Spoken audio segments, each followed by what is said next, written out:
Kahvi on kahvipensaan paahdetuista pavuista uuttamalla valmistettu, kuumana nautittava juoma. Hiijap, Hiijap, hiijap. jap. Kahvi levisi muualle maailmaan suurimmilta viljelysalueilta vesi- ja kauppareittejä pitkin. Hei, land ahead. Boom, boom, boom. Di-di-di-di-di, boom.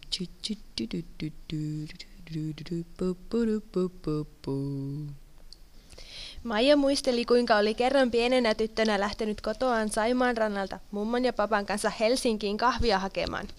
Hevosella oltiin menty ensin Mikkeliin ja siitä jatkettu junalla Helsinkiin saakka. Matka oli pitkä, mutta vaivan arvoinen, sillä Maija oli nähnyt kahvilaivan saapuvan Helsingin satamaan. Se vasta oli hienoa, mummokin oli ylpeillyt. Meidänpä kahvi tullut ihan Etelä-Amerikasta suakka. Siihen aikaan mummo pahtoi kahvipavut aina brännärissä ja jauhoi ne itse kahvimyllyssä. Sitten keitettiin soropit. Sitä tuoksua ja kahvipannun porinaa hellalla. Pappa lohkoi kahvinsa sokeria kartion muotoisesta sokeritopasta mummon kahvikalustoon kuuluvilla sokerisaksilla. Joskus pappa lisäsi kahvinsa myös Pietarsaaren sikuria tummansinisestä pötköstä. Se tekee kahvista väkevämpöä.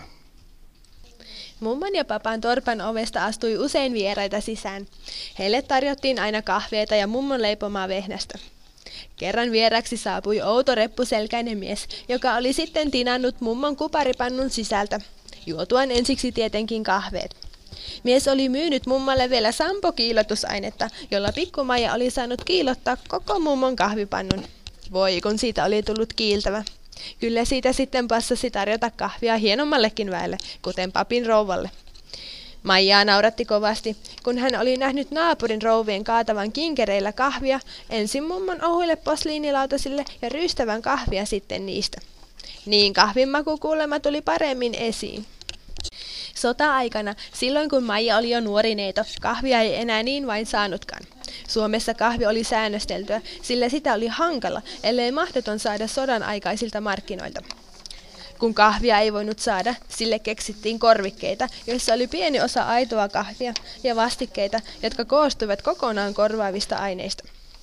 Maija ja hänen äitinsä valmistivat korviketta mitä erilaisimmista raaka-aineista, joskus voikukanjuurista ja joskus taas viljasta. Kartanossa korviketta valmistettiin rukista. Korvike maistui hyvältä kerman ja pienen sokerisirusen kanssa, mutta ei se Maijan mielestä kuitenkaan oikean kahvin makua voittanut. Kun Maija oli mennyt jo Veikon kanssa naimisiin ja työskenteli postineitinä Savonlinnassa, hänen työpäivänsä jaksotti kahvitauko. Silloin Maija sai leputtaa jalkoja hetken ja nauttia kahvin piristävästä voimasta. Maija oli niin iloinen, että oli sattunut syntymään Suomeen. Veikko kun oli kertonut, että Suomi on ainoa maa koko maailmassa, jossa kahvitauko kuuluu jokaisen työssäkäyvän kansalaisen perusoikeuksiin. Nyt Maija on jo vanha ja vaivojakin on tullut. Kahvihampaan kolotusta ajan hammas ei kuitenkaan ole syönyt. Onneksi kahvinkeitto on muuttunut helpommaksi.